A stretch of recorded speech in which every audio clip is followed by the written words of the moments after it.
Darating ang panahon na mawawala tayo sa mundong ito. At kapag dumating ang panahon na yun, hindi mahalaga sa kung gaano karami ng pera ang naipon mo sa bangko. Hindi rin mahalaga sa kung gaano ka successful sa trabaho or sa business mo. At lalong hindi mahalaga sa kung gaano kaganda ng mukha at ng katawan mo. Dahil ang mahalaga pagdating ng panahon na yun ay ang sagot sa tanong na naging masaya ka ba?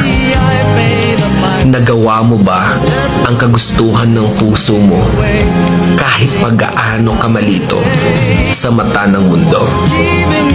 Dahil sa huli naman, ikaw naman magdadala ng mga memories na yon sa libingan mo. Hindi naman ang mga tao sa paligid mo.